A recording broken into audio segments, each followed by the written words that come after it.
Tad Hargrave from Marketing for Hippies. Today's video is about point of view marketing and that people want to know what you think. There's a few stories of this. One is from a friend of mine from the States who does sex addiction counseling. But as we were talking, he's questioning this whole framing of sex addiction. There's a whole other compulsion or something, but not looking at it as an addiction and questioning this whole framing on addiction. And he really felt like he was going back and forth between those. And said, I really want to learn more about it. And I said, well, you've been studying this for years. My guess is your clients, they don't want to know what some academic thinks. They don't want to know what the scientific academic consensus is. They want to know, what do you think? What's your take on this? You've seen both sides. You've seen a lot of opinions. What are you putting together from this?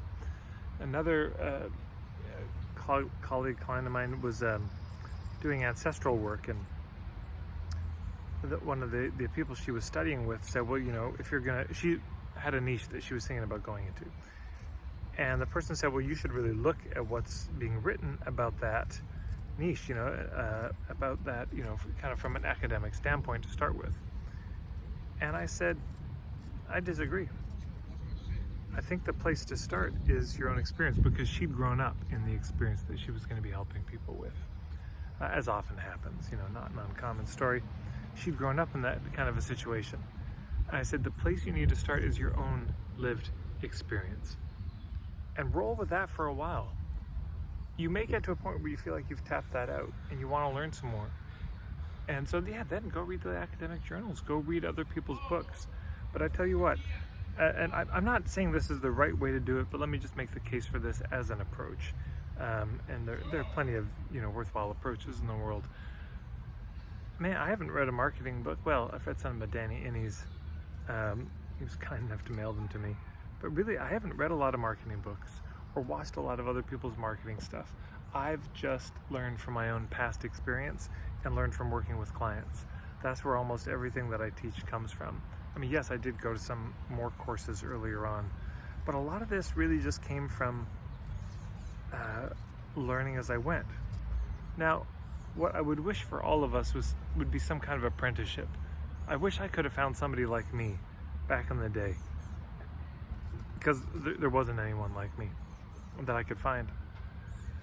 I had to cobble this together from my own painful experiences and from some other people's work, putting it together.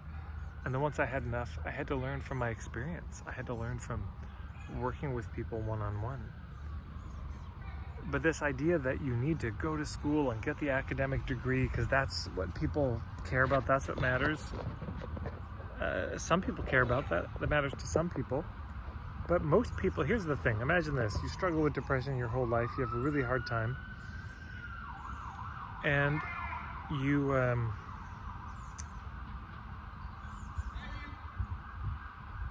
see that there are two therapists you could hire. Now, one of those therapists, now they've never been depressed at all, but they've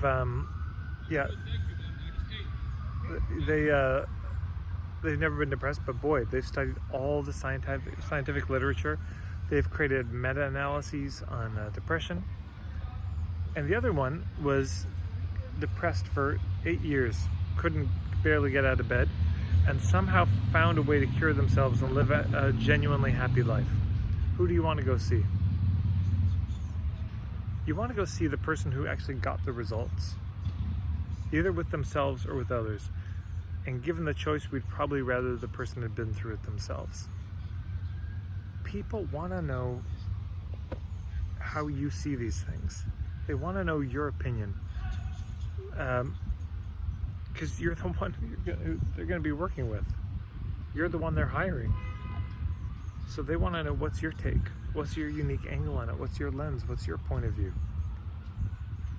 So often people just get a generic point of view. It's one of the best pieces of praise I ever got was at a workshop in Edinburgh. Someone came up to me afterwards and said, I've been to so many marketing workshops and it's just the same stuff I hear over and over again.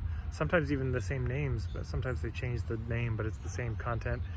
And they said, with yours, it's so much of this is just your stuff. This is yours. I said, it's true. yeah, there's some stuff I've lifted from others, and but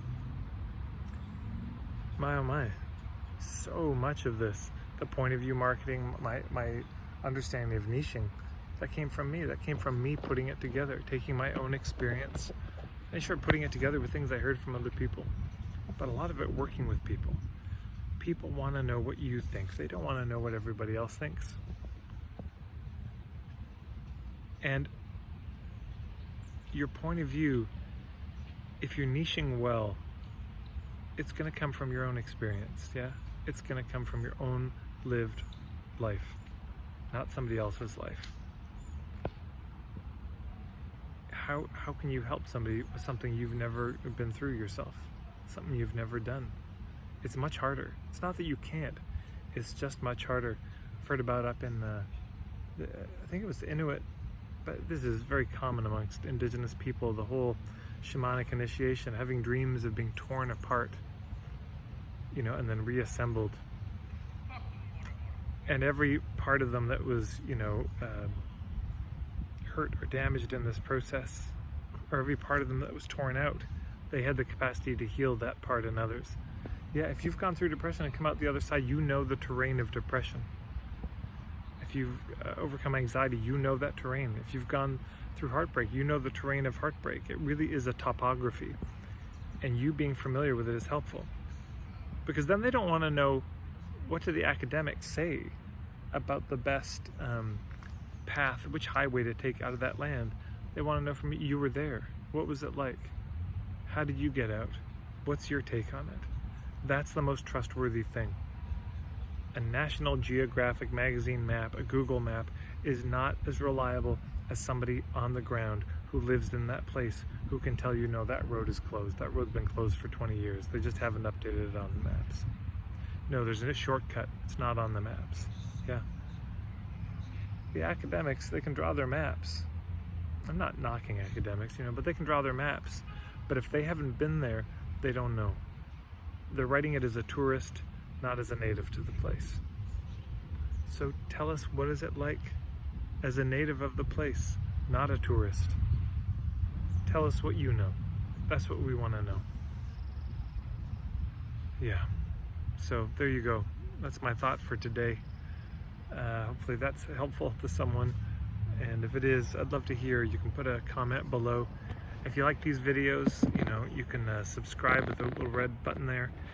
And if you don't like these videos, subscribe anyway. It's good to just hear opinions you disagree with on a regular basis.